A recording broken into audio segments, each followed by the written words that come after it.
The planet below had been burning for weeks. Isaac Rourke stared through his visor at the fractured terrain as ash and debris drifted like snow through the toxic wind. His boots sank into the dust with every step.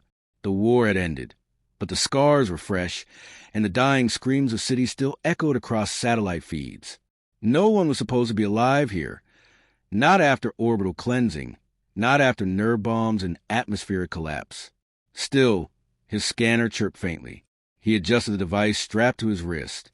A weak biological signature blinked erratically near the ruins of what once might have been a school or a storage hub. The others in his team moved on, already assuming it was a glitch or radiation ghosting.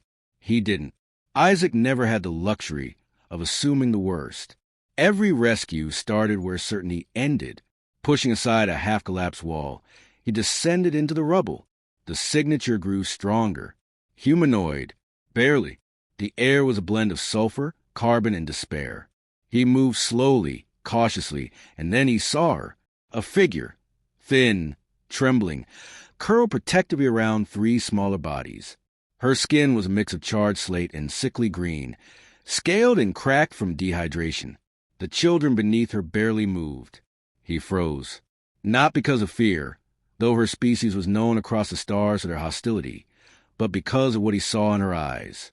Not hatred, not panic, resignation. She blinked once, slow and heavy, then tightened her skeletal arms around the small bundles that whimpered beneath her. She expected death. Isaac knelt, raised his palms, and slowly removed his helmet. His face was scarred, weather-worn human, and utterly alien to her. She hissed softly but didn't move. Her breath was shallow, every inhale a fight. Isaac took a ration pack from his belt and opened it. The smell of nutrient paste filled the air. One of the children twitched. She growled weakly. Protective, maternal, dying. He placed the packet on the floor, between them, and slid it forward. Then he reached into his satchel and activated a portable filter unit, letting it hum gently as it purified a flask of water. He placed that down, too. No sudden moves. The mother didn't eat. Instead, she nudged the ration toward her youngest, the smallest of three. The tiny thing reached out a shaking hand, its eyes sunken, mouth dry. It took a sip and immediately coughed, but it swallowed. She exhaled. Relief. Pain. Hope. Isaac activated his comm. This is Rourke. I found survivors. 4. Critical condition. I need evac, medical priority. Negative. The zone is red. Extraction denied. Pull back. He muted the channel. Then he sat, slowly, silently, and waited. Hours passed.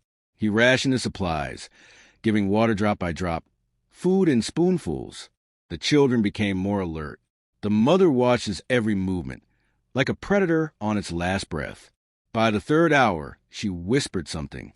His translator caught the shape of the sentence, though the syntax stuttered. Why? He didn't answer with words. He handed the last of his filtered water to the smallest child, who took it with a grateful chirp. The mother's eyes shone. Not bright, just wet. When evac finally arrived, he refused to let the med team sedate or isolate them. He carried all three children in his arms while she clung weakly to his back. No one on the shuttle said a word. Back aboard the Terran vessel Aquila, the medics moved quickly. The alien mother was too weak to resist when they brought her to isolation. The children, terrified and clinging to Isaac, cried until they were forcibly removed. One bit a nurse hard enough to draw blood. The report filed later would describe the incident as a containment failure due to emotional imprinting. Isaac read it with disgust. He filed an immediate request for humanitarian classification under Emergency Recovery Protocol 4B. It was denied. The mother and her young were classified as potential threat level 2, non-compliant, non-aligned, formerly hostile. He visited them anyway, every day. He smuggled soft blankets, earth-grown fruits, books with moving pictures, and language chips. He stood outside the glass of the containment field and watched as they slowly regained weight, energy, curiosity. The mother still watched him, her eyes no longer filled with suspicion, but with calculation. 2 weeks in, she spoke. Clearly, calmly. You feed them. You protect them. They call for you. I know, Isaac said. They remind me of my niece and nephew. We are your enemy. No, he said. You were a victim of a war no one wanted. I fought. I killed humans. You also carried your children to the end of the world.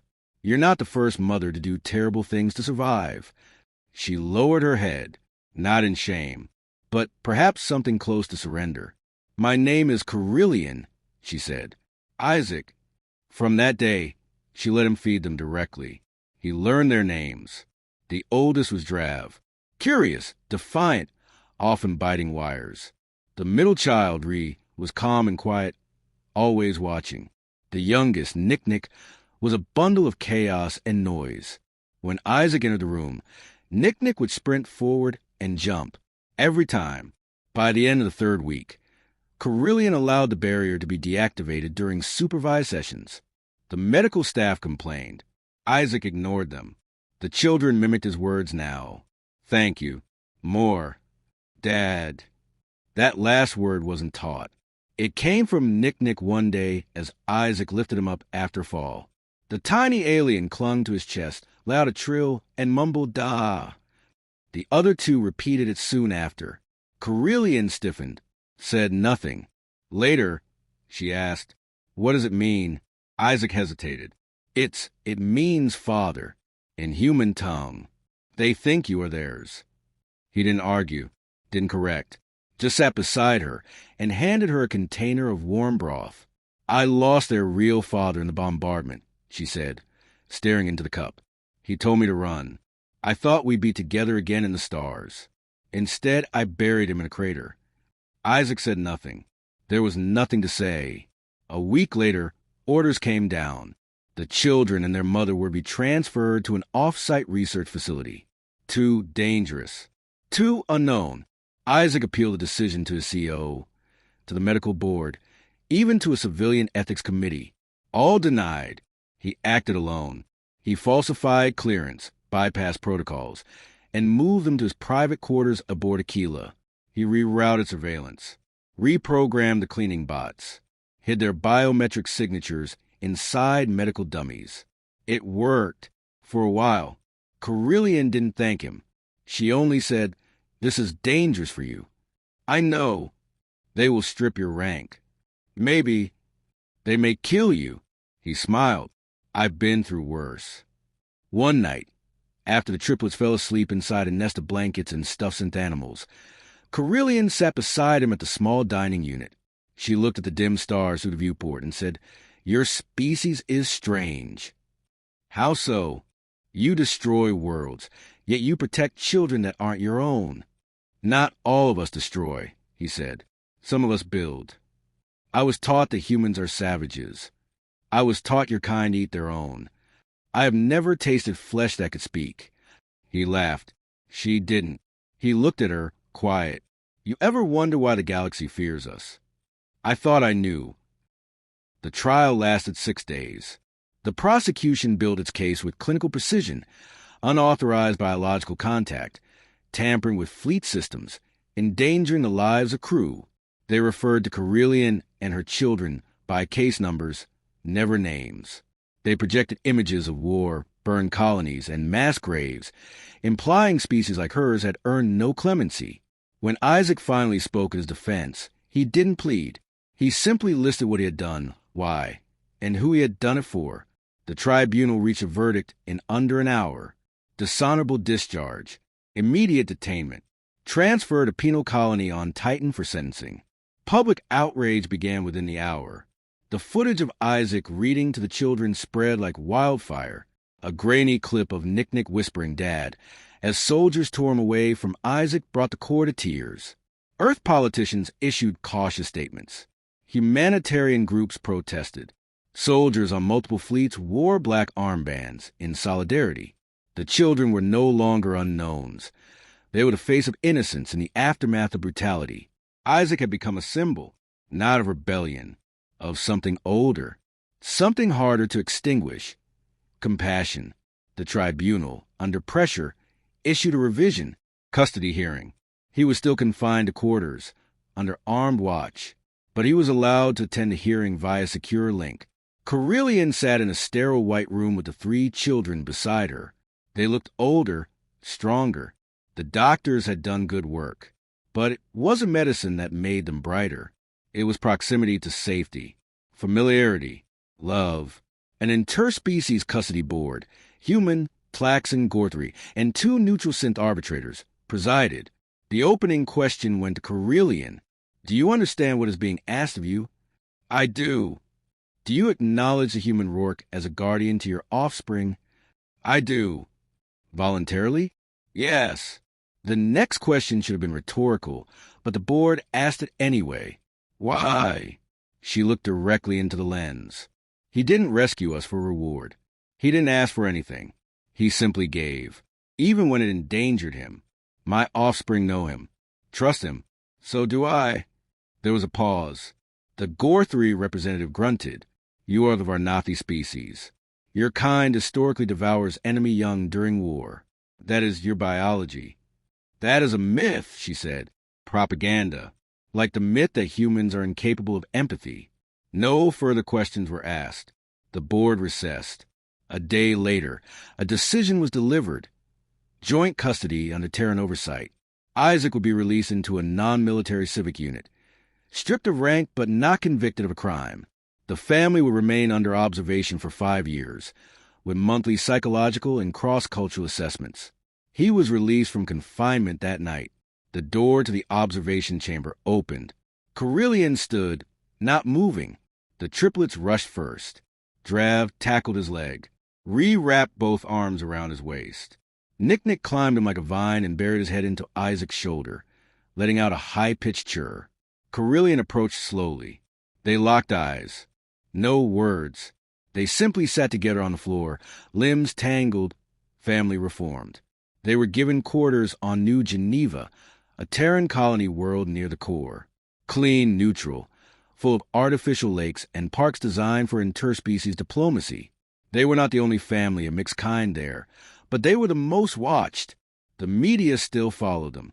Occasionally a drone would hover near the building. News feeds covered Carillion's adjustment, the children's education, Isaac's new role as a cultural liaison. He ignored most of it. So, did she? What mattered was the stability. He cooked earth food. She introduced them to Varnathi's sleep songs, lullabies filled with rhythmic chimes and deep-throat harmonics. The children spoke both languages fluently now. When upset, they used their mother's tongue. When playing, they used Isaac's. The psychologists visited monthly. The kids called them emotion watchers. They always passed. Ree began drawing landscapes of both planets. Drab dismantled the home filtration system twice and improved it each time. Nick learned to mimic Isaac's voice and used it to prank delivery drones. Carillion joined a neutral parents' council. Her insights became policy, not because she demanded it, but because she never once raised her voice. Her presence commanded attention. The 5th year came faster than anyone expected. The observation period ended with no incidents.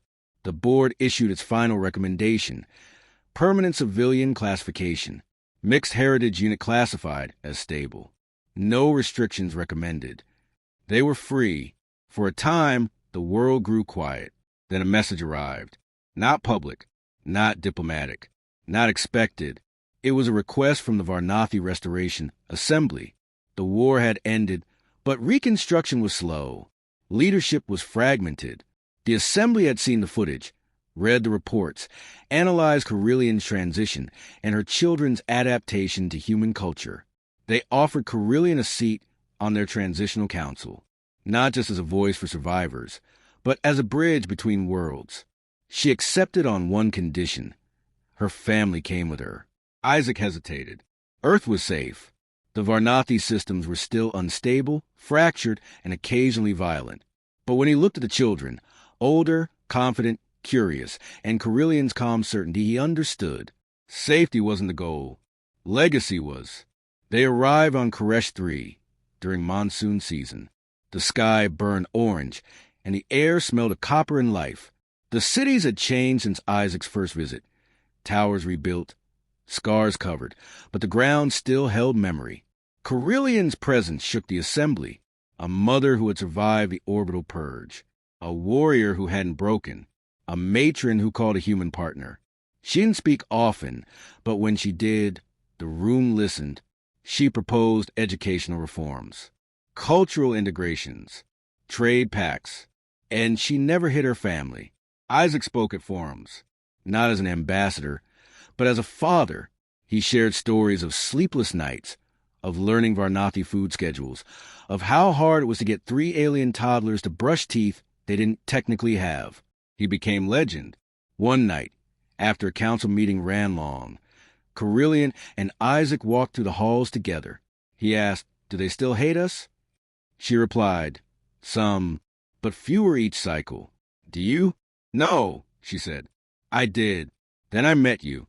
And now I only see one truth." "What's that?" "Survival alone is instinct.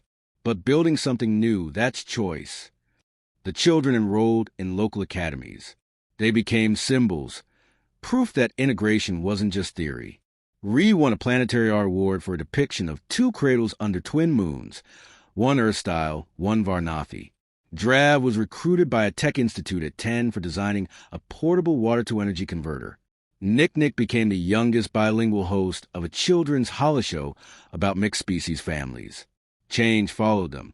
The Assembly passed legislation for human Varnathi familial recognition. Mixed Blood, the investigation, traced the attack to a splinter cell of ex-military hardliners. Arrests followed, but the damage was done. Not physical, political. The incident sparked debate across systems. Was integration worth the risk? Carillion didn't answer with speeches.